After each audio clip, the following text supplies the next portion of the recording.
Katie had always felt like she never connected with anyone. There was no one she considered a friend. So when her parents decided to move, she was okay with it. She didn't feel sad because she wasn't leaving anyone behind. She was 8 when they moved to a new town. It wasn't that different from where they'd lived before.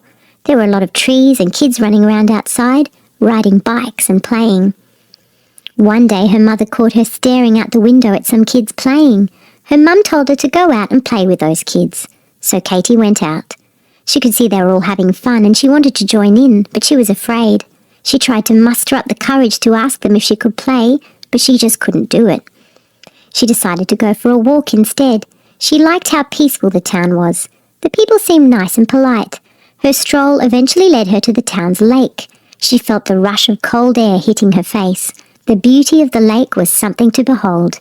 She sat there admiring it and decided that this would be her spot, that she would come here every day and maybe one day she would bring her friends here. After school, she would always stop by the lake before going home. She swore she could stay there for hours, maybe even live there. If she ever got hungry, she'd always have her food ready in her bag.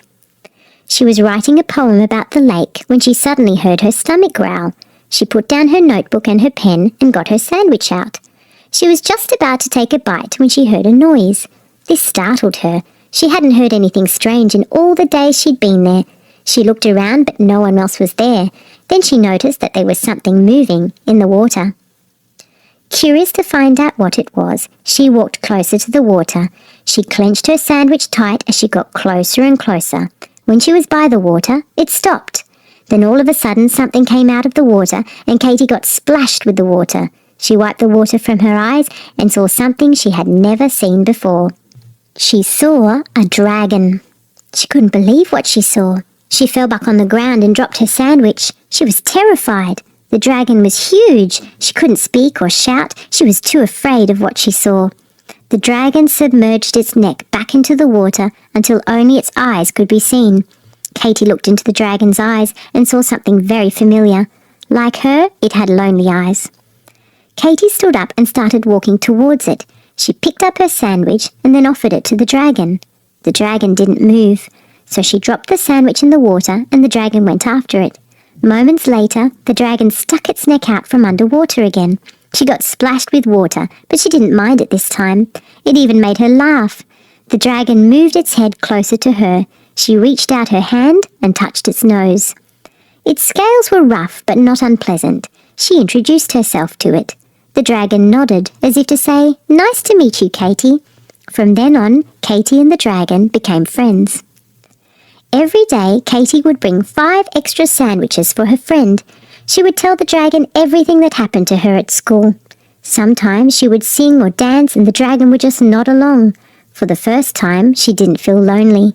She even thought of the dragon as her best friend. In school, her teacher had asked the class to write a poem about their best friend, which they would read in front of the whole class. She wrote her poem while she was hanging out at the lake. After writing it, she read it to the dragon. The dragon tapped his nose on Katie's chest. It meant that the dragon liked it. At least, that's how she understood it. Katie read it in class the next day. She was the only one who had a dragon in her poem.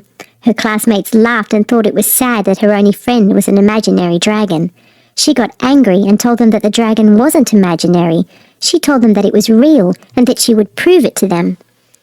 After class, all her classmates went with her to the lake. She proved to them that she wasn't lying and there was a dragon in the lake. Everyone was in awe of the dragon. Some of them got scared, but she was able to convince them that it was harmless. Every day, her classmates would go with her to the lake after school. They would spend time with her and the dragon. All of them would play games, sing and dance. She didn't want it to end. Having many friends gave her joy. It didn't make her feel lonely anymore. Then one morning on a weekend, she went to the lake to visit her best friend. When she got there, she noticed that the dragon was laying its head on the ground. She knelt next to it and tried to soothe her friend. When she saw its eyes, she could tell that it was sad. The dragon moved its nose and rubbed it against her chin. Katie felt like the dragon was saying goodbye. Tears began to fall from her eyes as she wrapped her arms around its nose. She didn't want her best friend to go. The dragon then pulled away and submerged back into the water. Katie stood up. On the horizon, she saw the dragon burst out of the water and disappear into the clouds. She spent all night crying. She was never going to see her best friend again. Most of her classmates didn't come back to the lake after that. There was no dragon to see, so there was no point in going back there anymore. Some of them still wanted to play and hang out at the lake, but with each passing day, fewer people came until none of them came back. Katie was back where she started. She was all alone again on the lake. It didn't bother her though. She'd sit there day in and day out, hoping and waiting for her best friend to come back.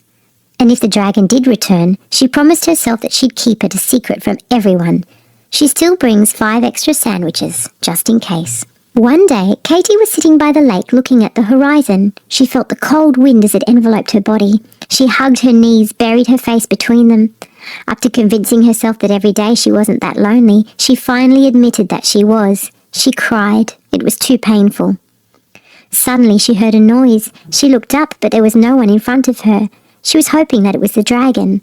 Then she noticed that someone was sitting beside her. It was one of her classmates. His name was Dylan. "What are you doing here?" she asked. He didn't answer her. "Are you waiting for the dragon?" He remained silent and kept staring at the horizon. This made her mad. She stood up and said, "The dragon's not coming back, okay? My best friend isn't coming back." Tears started falling from her eyes again. She wiped her eyes and said, "So, you can just leave, okay? You can stop coming round to the lake like everybody else." He smiled and said, "I didn't come here for the dragon." "Then why did you come here?" she said. He looked at her and said, "I wanted to ask you if you wanted to be friends with me." "You want to be my friend?" "Yes, I was too afraid to ask before. When I finally had the courage to ask, I was too late. Everybody in the class started coming to the lake. Seeing as you had so many, I figured you didn't need any more friends." Katie sat down beside him and said, "Everyone just wanted to be friends with me because they thought I was cool for having a dragon as a friend." "Well, they're all stupid then," he said, "because you're pretty cool even without the dragon." Katie smiled and offered him a sandwich. From that point on, they became friends.